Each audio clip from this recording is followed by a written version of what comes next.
जय माता दी भक्तों, आप सभी भक्तों को नवरात्रि के प्रथम दिन की हार्दिक शुभकामनाएं। भक्तों, आज चैत्र नवरात्रि का प्रथम दिन है और आप बहुत ही श्रद्धा भक्ति के साथ आज सुने देवी भागवत पुराण की कथा अध्याय 16 यानी कि चैत्र माह की कथा अध्याय 16, जिसे आप अंत तक श्रवण करें और कमेंट में जय माता दी लिख कर माँ का आशीर्वाद प्राप्त करें।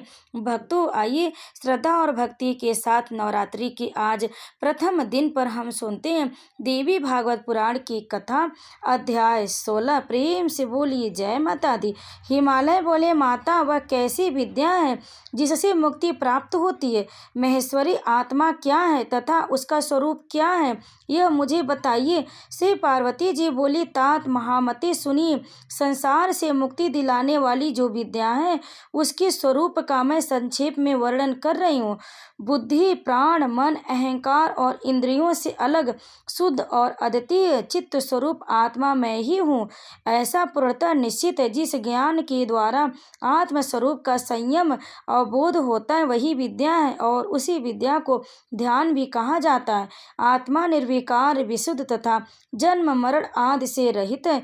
वह आत्मा बुद्धि आदि उपाधियों से रहित चिदानंद स्वरूप, आनंदमय, परम आभा युक्त, पूर्ण तथा सत्य ज्ञान आदि लक्षणों वाला है। वही एकमात्र अद्वितीय सर्वश्रेष्ठ आत्मा अपने प्रकाश से सभी प्राणियों के सूक्ष्म देहादि को प्रकाशित करते हुए सम्यक रूप से सबके भीतर विराजमान गिरिराज। इस प्रकार मैंने आपसे आत्मा के स्वरूप का वर्णन कर दिया। मनुष्य को एकाग्रचित्त होकर इस प्रकार के लक्षण वाले आत्मा का नित्य चिंतन करना चाहिए।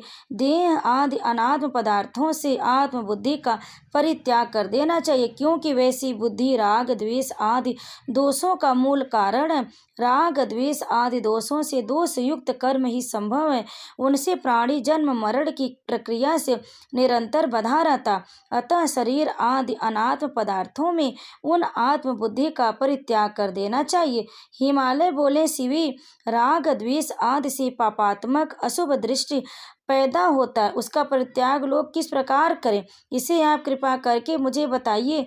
जो लोग दूसरे मनुष्य का अपकार करते उनके प्रति वह व्यक्ति सही श्रोता का भाव किस प्रकार रखे और उनके प्रति उस व्यक्ति में किस प्रकार से इष्ट निष्ठ विषयक राग तथा द्वेष न हो। श्री पार्वती जी बोली, अपकार किसका किया गया है, इस पर शीघ्र विचार करना चाहिए। उस पर विचार करने से द्वेष उत्पन्न ही नहीं होगा। 5 महाभूतों से मिलकर यह देह बना हुआ है, जिससे यह जीव स्योम भिन्न है। यह शरीर या तो अग्नि के द्वारा जलाया जाता है या शिवा शियार आदि के द्वारा भक्षित कर लिया जाता है, किंतु आत्मा नहीं। जो इस प्रकार का ज्ञान रखता है उसका भला कौन सा अपकार हो सकता है। अपने आप में पूर्ण तथा सच्चिदानंद स्वरूप वाला यह विशुद्ध आत्मा न तो उत्पन्न होता, न मरता है, न सुख दुखादि द्वंद्वों में लिप्त होता और न तो कष्ट ही भोगता। अतः शरीर के काटे जाने पर भी इस आत्मा का कोई अपकार नहीं होता। गिरिराज जैसे घर के अंदर अवस्थित अवकाश पर घर के जलने का कोई प्रभाव नहीं होता, उसी प्रकार शरीर के अंदर अवस्थित आत्मा व शरीर के छेदन आदि का कोई प्रभाव नहीं होता।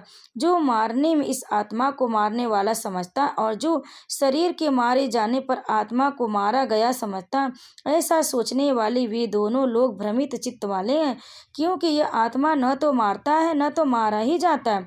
अपने स्वरूप को इस प्रकार जानकर तथा द्वेष छोड़कर मनुष्य सुखी हो जाता है। द्वेष मन के संताप का मूल है। द्वेष सांसारिक संबंधों को भंग करने वाला है और द्वेष मोक्ष प्राप्ति में विघ्न उत्पन्न करने वाला है।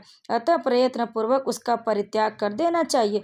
हिमालय बोले, देवी, यदि यह देह तथा परात्मा स्वरूप जीव का इस लोक में अपकार नहीं होता और ये दोनों दुख के भागी नहीं होते, तो फिर जिस दुख का साक्षात अनुभव होता है वह किसे होता है? महेश्वरी, इस शरीर में दुख भोगने वाला दूसरा कौन है? यदि मुझ पर आपकी कृपा है तो मुझे इस विषय को यथार्थ रूप से बताइए। श्री पार्वती जी बोली, न तो इस देह को और न तो इस परमात्मा स्वरूप आत्मा को ही दुख होता है, फिर भी यह निर्लेप विशुद्ध आत्मा मेरी माया से मोहित होकर स्योम मैं सुखी हूँ, मैं दुखी हूँ, ऐसा मान लेता है। वह माया अनादि अविद्या स्वरूपिणी तथा जगत को मोहित करने वाली है। पिताजी वह आत्मतत्व उत्पन्न होती उस माया से आबद्ध हो जाता और उसी से वह राग द्वेष आदि विकारों से व्याप्त होकर सांसारिक हो जाता है। महामते यह आत्मा अपने लिंग रूप मन अपने वासना निहित रहती को धारण करके लाचार सा बना हुआ इस संसार में व्यवहार करता है।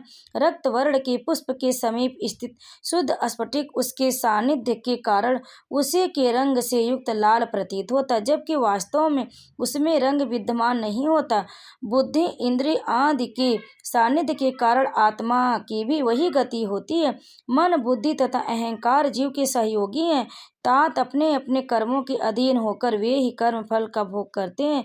वे सभी समस्त विषयात्मक सुखों तथा दुखों का भोग करते हैं।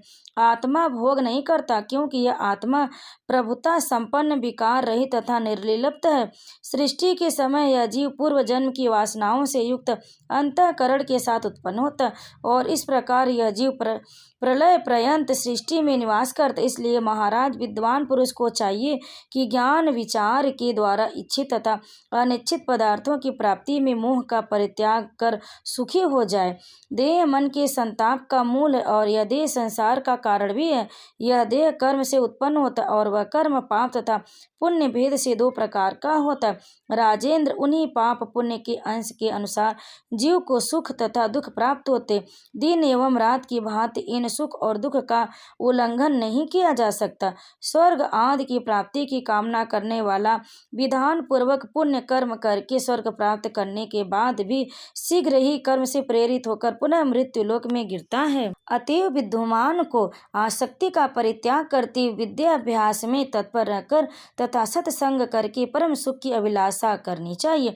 इस प्रकार श्री महाभागवत पुराण के अंतर्गत श्री भगवती गीतोपदेश में ब्रह्म विद्या योग शास्त्र के अंतर्गत श्री पार्वती हिमालय संवाद में ब्रह्म विद्या उपदेश वर्ण नामक 16वां अध्याय पूर्ण हुआ।